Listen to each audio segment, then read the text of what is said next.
I'm Danusia Malina-Derben, host of Parents Who Think. I've spoken with Jordan Shapiro before when his bold book, Father Figure, landed and sparked a needed conversation about what it means to be a feminist father. This time, we're back together to take on another cultural lightning rod, screen time. Jordan doesn't scold or sensationalize. He invites us to look beyond panic headlines and asks, what kind of lives are our children building through their digital worlds? We talk about the limits of the screen time debate, the difference between control and guidance, and how sitting beside your kid while they game might be the most powerful parenting move you'll make this year. Welcome to the podcast, Jordan. I'm really looking forward to talking about this thing, tech. Hello. Hello, thanks. It's great to be here. I'm excited for this.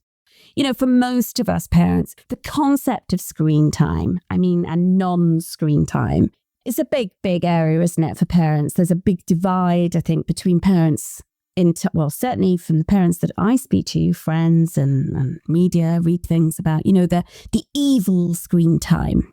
Yeah, you'll hear a lot of parents say this is the big issue of all that's at the heart of most parenting decisions these days have to do with it. I've always pushed against the term screen time in general, just because I don't think it makes sense that we talk about it in terms of a question of duration. It's sort of the wrong attitude. There's certainly lots of things to worry about, to be concerned about, to be monitoring around children's use of digital connected technologies, of networked technologies. But the idea that can be reduced to a simple question of duration, I think is problematic. And the example I'll give to make that clear is just, you may have one kid who might be playing terrible, violent video games all day long for 8 hours. And then, that's certainly a reason to be concerned. But if I told you that my son was spending 8 hours composing electronic music with his keyboard and his computer, you'd be like, wow, what a smart kid. I think what most of us are resistant to, but we also recognize is that at this point, life happens through these digital technologies. And so I think we need that what parents should really be asking is questions about the quality and the character of those interactions their kids are having, and whether those interactions are aligned with their values, aligned with their sense of what's important, much more than they should be worried about time. For years, I often point out that for at least 100 years, since the beginning of television, people have been trying to prove that screen time is bad, and they have not been able to find any sort of toxic impact. I think that 100 years of people actively trying to prove it, I think, is enough for us to say, hey, maybe it's not there. Yeah, it's not the concept of the damn television. It's what's on it, what drivel, or not. Yes. Yeah, and a lot of people hear my stuff and they go, wow, this guy just thinks everyone should play video games all day long. And you ask my kids, they go, I don't know what you're talking about. All day long, he's telling us to stop that. He's telling us to change what we're doing. He's going, get off your computers, get off the video games. And that's true. Because I think what so much of my work has been about saying, hey, this is here. This is part of what it means to live in the world. And our job as parents right now is to teach our kids how to live well with it. And that most of what we're doing instead is like trying to keep them away from it for certain amounts of time. And we know, through things like abstinence education, right? The not talking about things and not doing it is actually the least healthy thing for your kids. It doesn't teach them anything. So I've always been a sort of proponent, and what I've been promoting around the world, so even before I wrote The New Childhood, was saying, hey, parents need to get involved and they need to teach their kids how to live with screens, because the world is now full of screens. And instead, we're always making it this sort of binary of screens are bad. I want to limit how much exposure my kids have to them, but screens are here. So I want to make sure my kids use them well. Yeah, is a wonderful, message to be getting out there. But why are parents so scared of tech?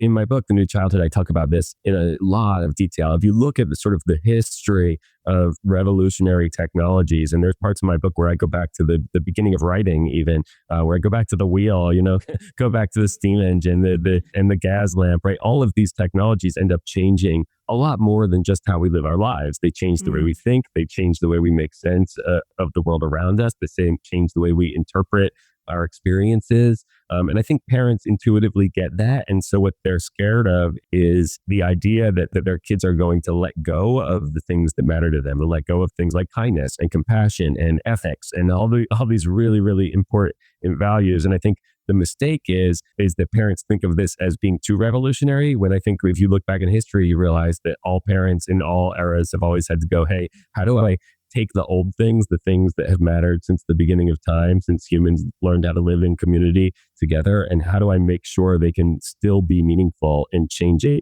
economic context, changing technological context, changing cultural context, changing political context. I mean, that's what parents do. And for some reason, this one is especially scary. Sometimes I blame the tech companies. I think they've tried to sell it as this is so revolutionary, it's changing the whole world, nothing will ever be the same. And I don't think it's quite that big. Yeah.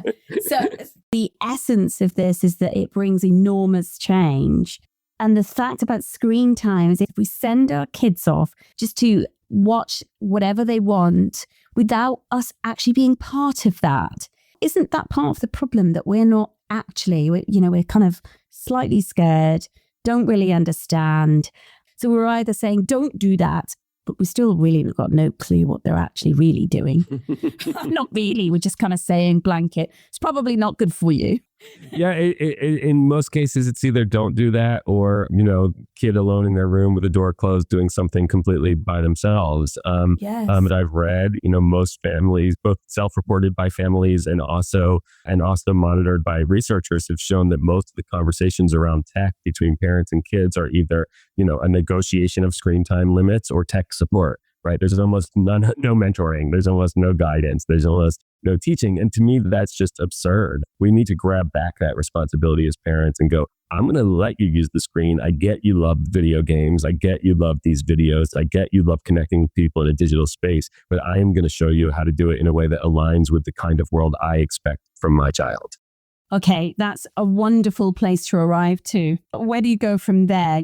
So I have often said, just sit down on the sofa and play video games with your kids. That's where I started when I first got involved in all this. And, sit and play the games, talk to them about the games as you play it. Just sit down and go, what are you playing? Tell me about it. Yeah. What's that guy? Right? Ask them questions while they're playing. You don't have to play. But what is this game? Why is it so bloody? I don't understand. Why is it fun to kill someone? Explain to me why you're enjoying this, right?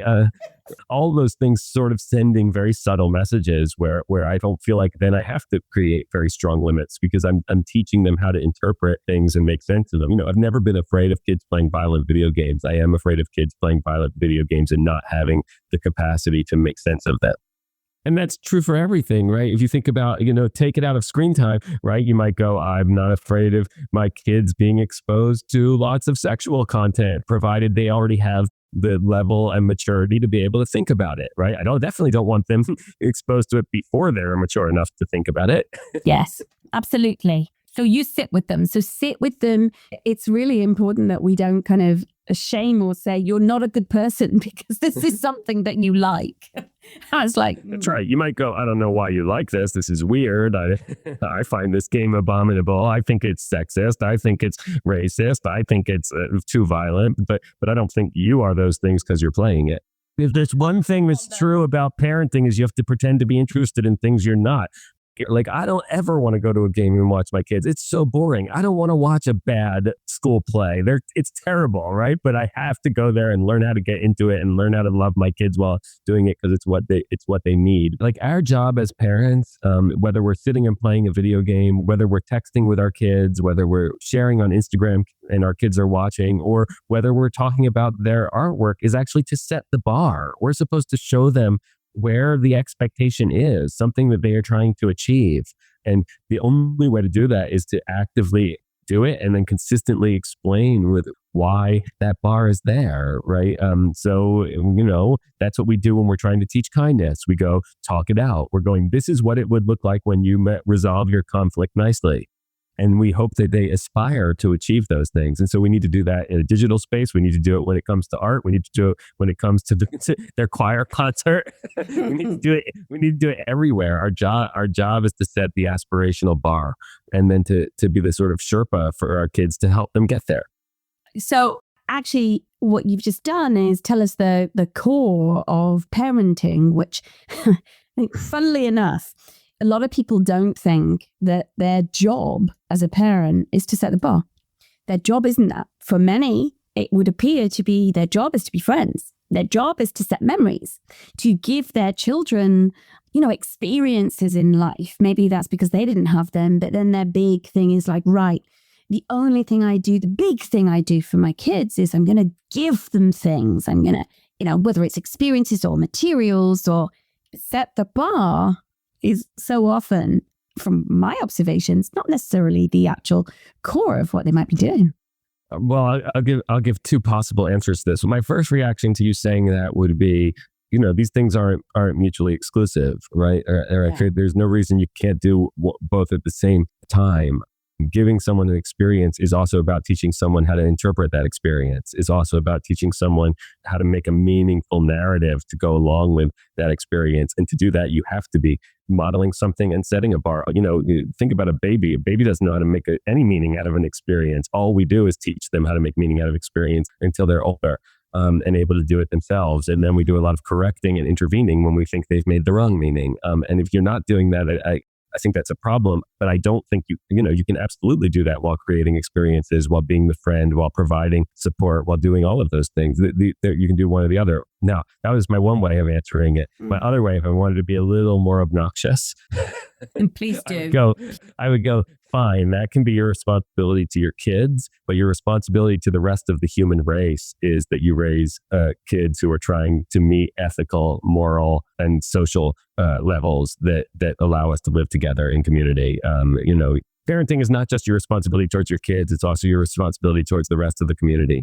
Especially looking at the world right now where there's so much confusion and so much binary and so many issues. And we do have a responsibility as parents to make sure that we raise a generation of kids who can do this connected, digital, globalized world way better than we're doing it right now. Right? We have to do that or else, we're failing. So we better teach people how to do it better. I once gave a talk. I may say it in my TED talk where I'm like, our job is life's like a video game and our job is to hand our kids the controllers and hope they can get a level further than we did. Now that's a beautiful, it's a really wonderful metaphor, isn't it? And literal say, but are we doing a good job? Because we're in such a mess. How are we going to do that? I mean, I think there's a place where we have to acknowledge that we jumped into this world of digital technology and connection, and we've handled it pretty badly, right? It's led to a lot of pretty terrible things. We've made a lot of mistakes, and now one of the parts of the things we need to do to fix this jumble mess we've all gotten ourselves into is to make sure we raise a generation that won't find themselves in the same mess. Yeah, how are they going to do that though? Who's going to really help them? I truthfully wonder if it is the parents. Well, it's always a combination of parents, teachers, lots of things. But unless you raise a generation, again, this is where I'm talking about setting the bar. Unless you raise a generation who knows what your expectations around kindness, compassion, civility, participation, activism, unless they know what those are, unless they understand those values, unless you've taught them to be able to articulate them and speak them and interpret in that way, then there's no hope. As a father, on a good day, how do you feel you're doing on this setting the bar? I will say, when I look at my children, I'm very, very, very proud of them. I see really kind, really thoughtful children. They tend to be interpreting things in the ways that I would want them to be. I think they're fine at this point in the sense that, like, if I were gone, I still think they'd become the kind of adults I wanted them to be. That being said, every day they do something that is dumb and I have to intervene and correct it, right? Every day they do something that I don't approve of and I have to go, why are you doing that? They say things that they picked up from games or from online chats or from TV, and I have to have a long conversation about why is that problematic? Why is that not an okay thing to say? So on the one hand, I would say I think I've done a great job of raising kids who ask the right questions, but that doesn't mean I have perfect kids either, right? Like if they were already there, they wouldn't need me. Yeah, brilliant. Thank you so much for today. It's been really, really insightful. I love it. Yeah, thank you. It's been a pleasure. What Jordan makes clear is this: our job isn't to ban the screen, it's to show up, to sit next to our kids, to ask better questions, to model the values we want them to carry into every part of their lives, on and offline. If this conversation stirred something in you, sit with it. Let it shift something. You don't need perfect tech answers. You need presence, perspective, and a willingness to lead. Until next time, keep thinking, keep questioning, and as ever, be kind to yourself.